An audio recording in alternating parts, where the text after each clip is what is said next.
I'm still gonna eat my cake. You eat your cake and have it too. Planning on that. That's probably the most ideal way to come into this. Planned on it. I plan on that. Hey, Cake Face, how are you? Hey, it's happening. Look at you go. This is a mukbang extraordinaire. It's a very special episode of Up Late with Glenn and Chloe. Hello, everybody. Cake Face over there. I tend to be eating a lot in these videos these days, and it's because I'm a snacker. I like to snack, and I knew we're coming on, and it's my kid's birthday today, so cake it is. Snacks. Snacks. Snacks. Oh, well, it's good to see you. It's good to be here with everybody. Let's, I guess get down to business. But the problem is this week I've really got nothing. I've had such a busy week as always, but this week in particular, and it's a slow news week in movie terms. It is. It has been a slow movie week. I haven't seen much on the uptake at the moment. I guess we're coming to the end of the summer blockbuster kind of thing in the States, so there's not a lot to be talked about. Yeah. I couldn't really find anything that was interested in me. The only thing really was that I've seen a couple of new movies this week, and yeah, that's about it for me. All right, there's not much to report on. Let's talk about a couple of those, but I did want to ask what you think of this whole Olivia Wilde, Shia LaBeouf business. I don't understand what's happening. I fully do not understand what's happening. I think Olivia Wilde's been caught out on the woke train, to be honest with you, and it doesn't look good for her. So she's got her new movie coming out called "Don't Worry, Darlings," with Florence Pugh, Harry Styles, blah blah blah. Which, in my opinion, looks to be like one of those movies that is going to be hyped up real, like a lot, only to be shit. I think it's one of those movies that the new generation of kids are going to go, this is the most original thing we've ever seen, not realizing it's been done 100 times before. Probs. That's kind of what it is. Probs. I don't have a lot of hopes for it, but no, it's a Twilight Zone-y kind of thing. Anyway, the story here is that originally Shia LaBeouf was cast in the Harry Styles role. Oh, okay. Now, I think she was asked about that on the record. It might have been a podcast or a TV show. And she's come out and said that she had to fire him because of his combative nature and the fact that he was a bit too aggressive for Florence Pugh, and they couldn't have that, so they fired him, right? His response to that was glorious because he has dropped an actual video phone call she sent him begging him to be in the film, that Florence was the problem, that she needs to get her comeuppance and, blah, blah, blah, blah, blah. She's saying stuff like, I hope this is a real wake-up call for Florence and blah, blah, blah. And you're the only person I want in this film, Shia. Please, please, please, please, please do it. She's begging him. And the next day he quit. He goes, no, I don't want this. Wow. I don't need this. So he's come out with irrefutable proof that was not the case. And so now she's got to answer for herself and why she would throw him under the bus like this. Because it's the easy thing to do these days for women, is to throw men under the bus. And his response to that was, he's only now finally trying to climb out of the hole he dug for himself with all the shit. He doesn't need this laid on top, because it just, whether it's true or not, it pushes him deeper. Yeah. Shit sticks. Yeah. Yeah. So I found this is fascinating because it's still unfolding, but now the stories, and you can never believe the stories, but the stories kind of always lead to something. It always comes out in the end. And now the reports are that it's Florence Pugh that is the real difficult one. Right. Well, I never saw that coming. She just seems so approachable and down to earth, and that really kind of surprises me a little bit. But it also doesn't surprise me as well. Like, she's an actress, and actresses are all very dramatic and hard to work with. So that doesn't mean that there you go. Shia isn't at fault anywhere. However, I haven't seen the video, or I've seen bits and pieces of the video, but I didn't know the full story. So yeah, so there you go. I mean, she's been caught red-handed spinning a lie, and so I now would like to sort of watch how this all unfolds. Maybe we can talk about it in a couple of weeks' time if there's more to the story. Are her and Styles still sort of bumping uglies? Yeah, I think so. And it's. I mean, it's not that I want anyone to be caught out. It's just it's a scandalous kind of Hollywood story that is just fun to watch in the public sphere. Well, that teaches that teaches you, doesn't matter who you are. We have all these recording devices now. Well, Anyone I can mean, hear anything. that's the thing. She actually recorded that and sent it to him. Like, she knows it exists. I mean, So dumb. Yeah. Anyway. So dumb. Anyway.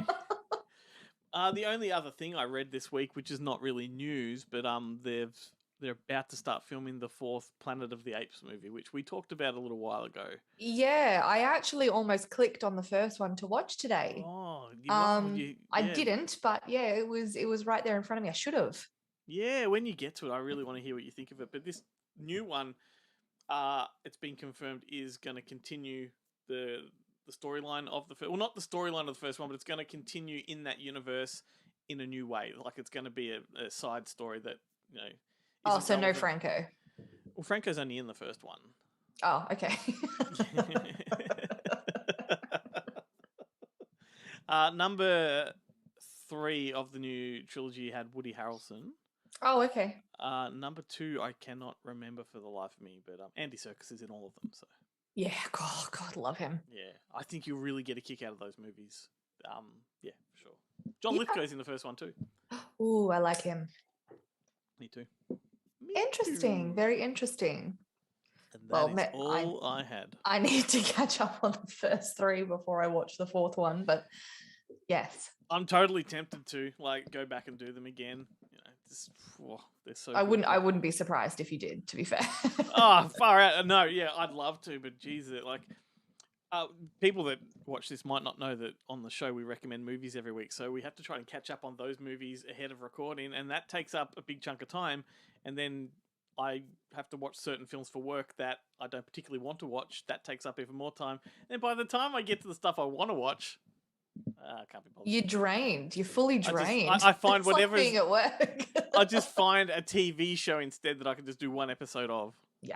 So I've been doing a bit of TV lately late at night. So I love rewatching old, not old TV shows, but rewatching TV shows just to dull the mind. That's still entertaining though. What are you watching on TV at the moment? I cycle through a few, but I always come back to Sunny. Always. I've just gone back and started that from scratch. Yeah. It's worth it. I mean, I prefer season 2 onwards, but going right back to the start just to rekindle.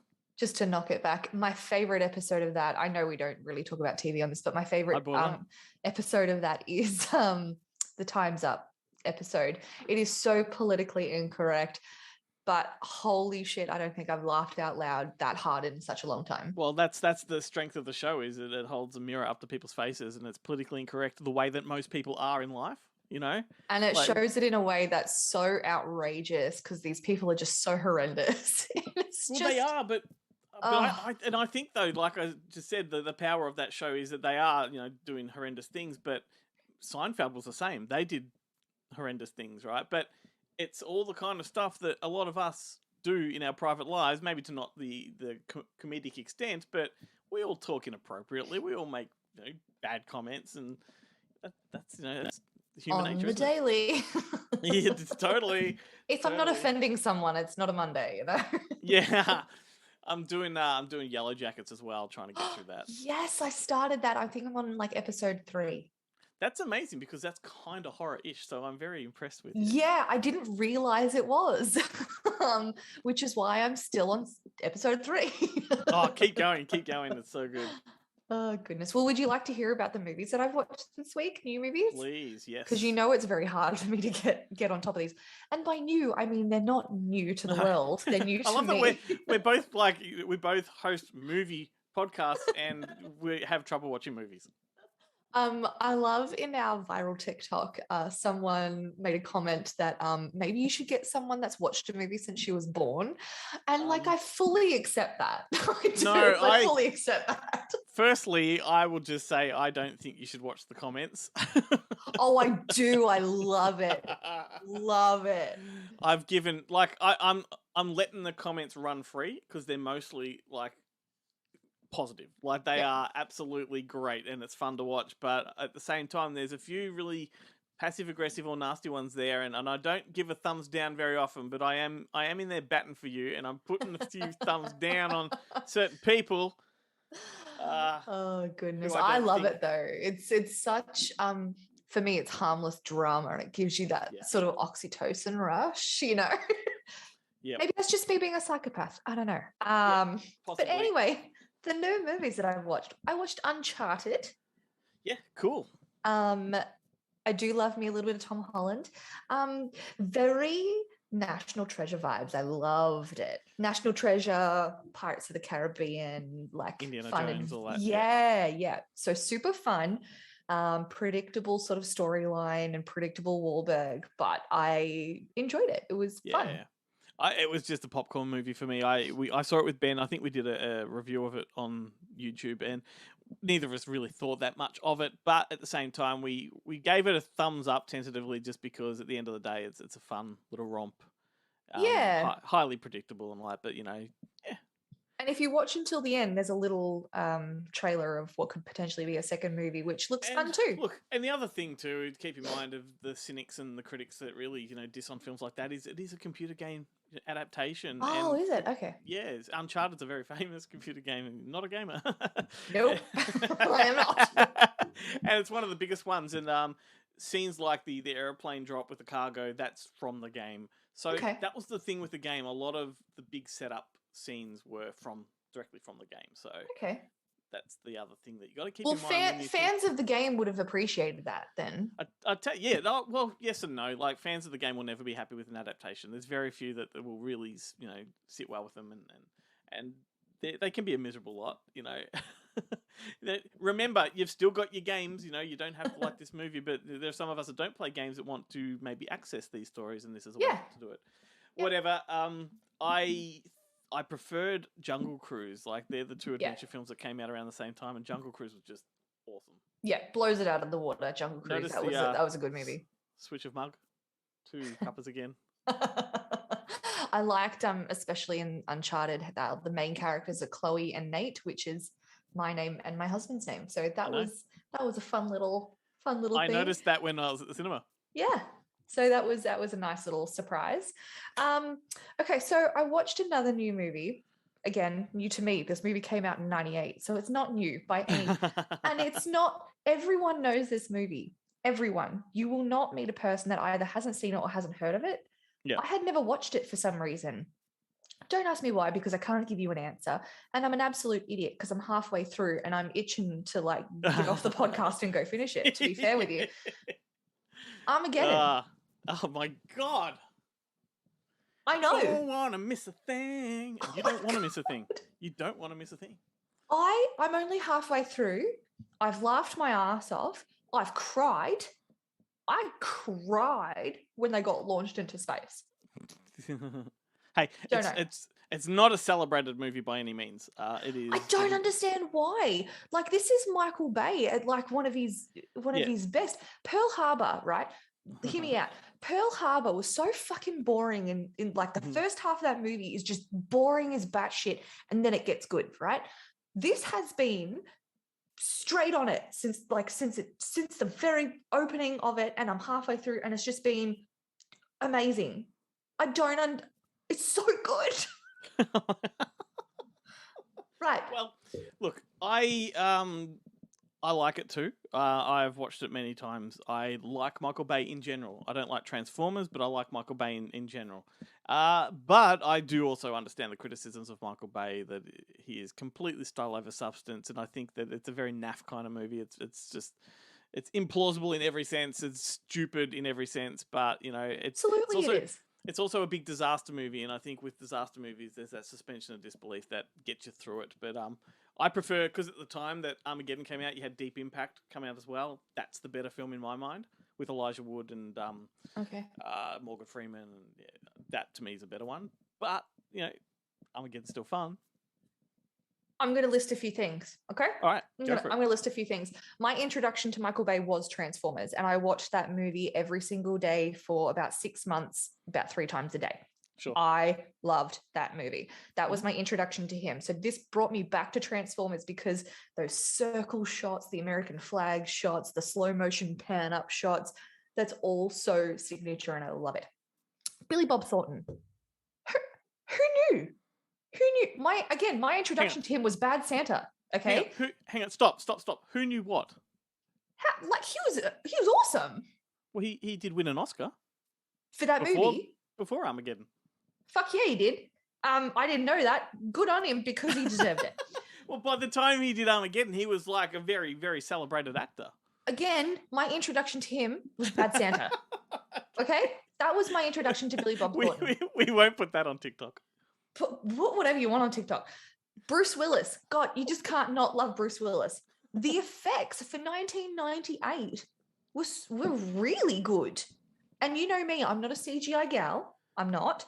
Mm-hmm. The effects for 1998 were great, but you could still see those, again, signature Michael Bay shots. The flipping of the cars, the explosions, all that kind of stuff. It gets my gear going. I love it. I love it. I don't think you need to defend yourself any further. Like you've put in a perfect defense for it, and you've put in a perfect defense for Michael Bay. You know, you love his style. He's an auteur, and you love what he does. And you need not say anything else. Shut up, Chloe. We've had enough of Armageddon. No. What I mean is, like, you don't have to defend it. Like, you know, I completely respect how you feel about it. I don't feel like I'm defending it. I'm just really excited to have finally watched this movie and have it just like blow out all of my expectations. I'm excited that you're working backwards towards the really good Michael Bay stuff. Like, because I'm a bit disappointed that just for you that your introduction to Michael Bay was Transformers. Like, well. Again, I was only like 15. I know, but by the time Transformers came out, he was already Michael Bay, the guy that's, you know, lambasted by fans all over the world because he's getting shonkier and shonkier as he goes. You go back to The Rock and you go back to the original Bad Boys, which I know you've seen. Oh, Bad Boys. Maybe that was my introduction to Michael Bay, but I didn't realize that was Michael Bay. So I think Transformers was when I kind of realized who he was. Yeah. Anyway, The Rock is where it's at for me. It's like just one of the best. Okay. Nicolas Cage. Cool. Nicolas Cage. We're going to run out of time for games if we keep. Okay, sorry. I got so excited by it. I had to bring it up. Your enthusiasm is all I need that gets me through these videos. Like, you know, we're here to talk about movies and we love movies, so why shouldn't we be? Well, I'm excited to watch the second half and I'll report back next week for you, okay? Awesome. Cool. What do we got there? What gaming do you want to do? All right. So this is what I got. I've got some trivia. A who am I? A what am I? I've got some badly explained plot lines, and that's about it. Just take your pick. We'll just bounce between them all. All right. Well, let me start off with a little bit of trivs for you. Not trivs. A who am I? Oh, okay. Good start. All right. Good start. Always good, always strong, straight out of the gate. All right. Who am I? I was born on this exact day in 1975. And by this exact day, I mean the day that we're recording, not the day that we release, in 1975. All right. Yeah. Next with point. You so far. Okay. This person got their start by performing in a breakdance crew with their 3 brothers and 1 sister called Street Freaks in San Francisco. Well, I'm going to eliminate Jean-Claude Van Damme because it's older than that, but he did start with a bit of a street dancing kind of crew. Did he? Interesting. And isn't he... Oh, yeah. He was in the movie Breakin'. But he wasn't from San Francisco, though. No, he's Belgium. Yeah. Brussels. He's from Brussels. The muscles from Brussels. The muscles from Brussels. Oh, I kind of feel like I can sniff this one out, but it might take us to the fucking end of the show. By the time That's okay. I process elimination. I can give you... Mark Wahlberg? No. No. He's Boston. Yeah, keep going. All right, so the breakout role was in a movie that was released in 1991, which was and still is so popular that a punk band named themselves after this person's character. So there's a punk band named after this person's character.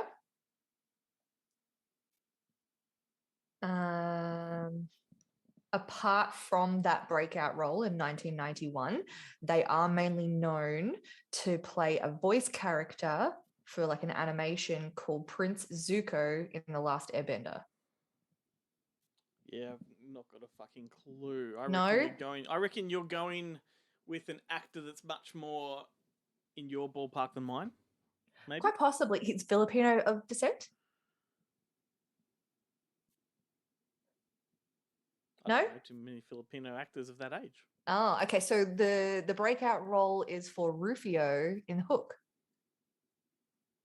Yeah. Dante Brasco. I Maybe would that not was know- too niche. I'm so sorry. That's really niche because, like, who the fuck's that guy? What? I mean, I know who that guy is, but, like, generally speaking, he's not a name I have ever spoken. Oh, okay. Okay. Sorry, here I was thinking that you were a film fan. It's fine. Don't worry about it. It's fine. Should we go through those comments on TikTok? Bangarang, Far out. baby. No, I mean, that's a good Bangarang. one. I definitely did not. I was not even going in that direction with that one. Well, I loved him as Rufio, and I had a major crush on him also. What's he when I done watched that's that prominent movie. other than Last Airbender? What's he done? He was in Save the Last Dance with Antonio Banderas. He was in a movie called But I'm a Cheerleader. He's done heaps of voiceover stuff. He does a lot of Comic Cons and everything, and yeah, he does the voice for Prince Zuko in The Last Airbender. Awesome, good stuff. Yeah, there you go. All right, I'll give you a trivia then because you gave me one. Go for it. All right, let me just go through ones that might be up your alley. Okay. Beverly Hills Cop was originally written for which A-list Hollywood actor? Beverly This Hills is Cop. Yep. Now, this is trivia that I have actually laid out there many times on the show before. It's my favorite piece of trivia. Mel Gibson. No. Russell Crowe. Nope. Ain't Russell Crowe. Beverly Hills Cop we're talking. Yeah. Russell Crowe would have been, what, 12, 13 at the time? What, in the 80s? No way. Yeah, He'd he have was been only older in his than that. he was in his early 20s when he did Romper Stomper in the 90s. Oh, I thought he was a And lot Beverly older Hills than Cop is what, 84, 83? that. All right, let me think. And he Chevy was an Chase? A-lister. He was an A-lister at the time. Still is. Still is. Mhm.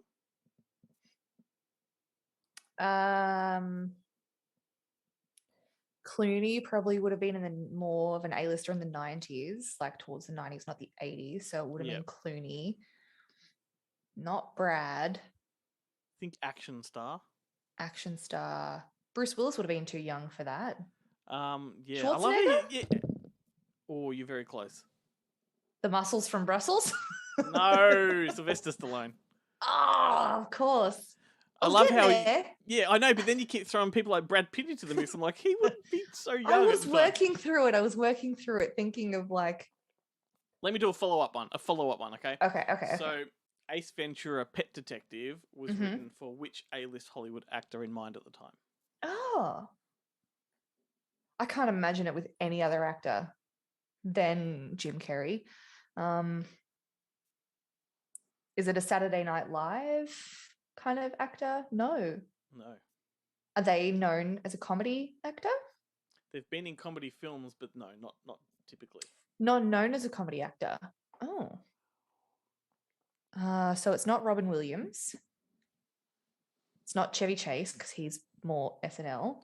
Mhm.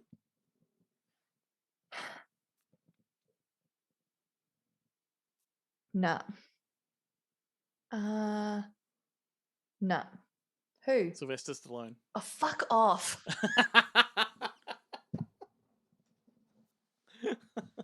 Jesus Christ. Why didn't I? No. Yeah, totally. Sylvester Stallone is not Ace Ventura. Well, Ace Ventura was not written as a straight-up cornball comedy at the time. This was much more of a police detective comedy, and it was when he fell out of the project, they couldn't get anybody else on board.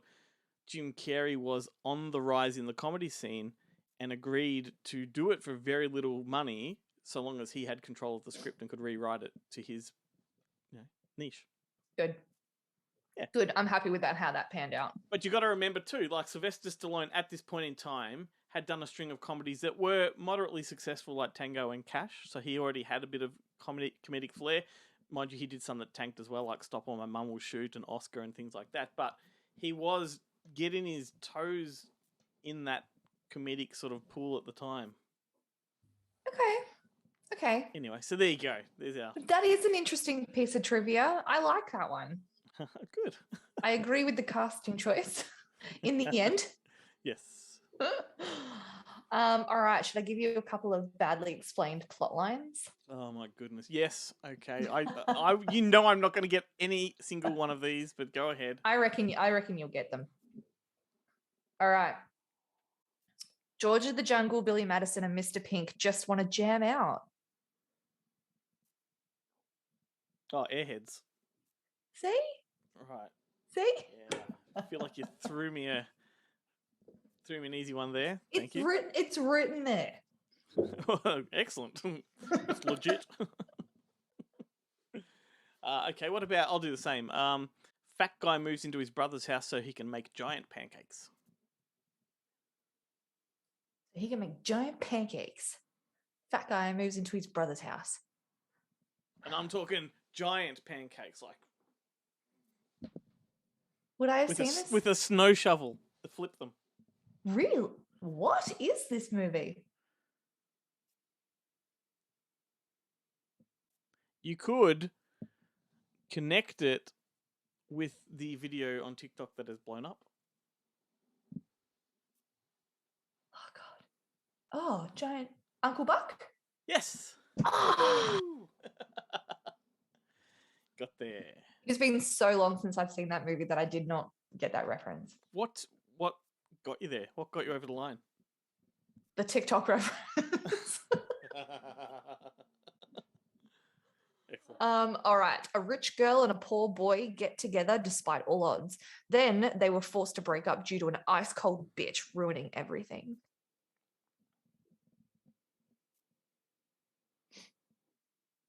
Keywords: ice cold.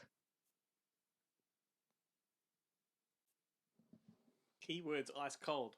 Mm-hmm. So it's not cool as ice with vanilla ice? No. Okay. Ice cold, iced, cold, and break.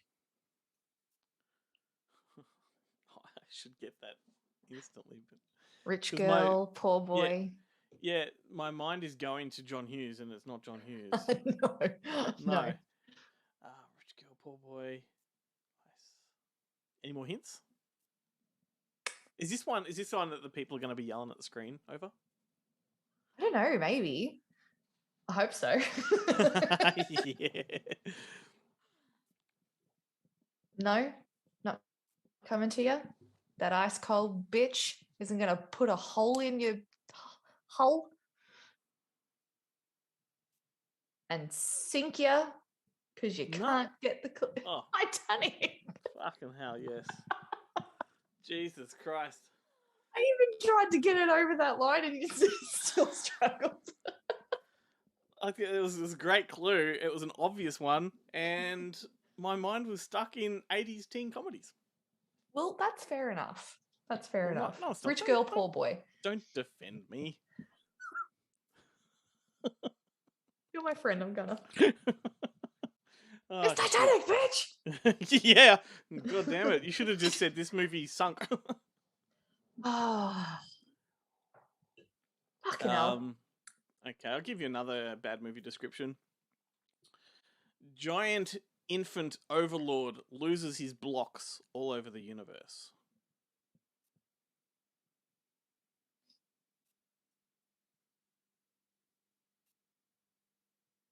Have I seen this movie? I have no idea, but you've heard of it. Giant infant overlord loses his blocks all over the universe.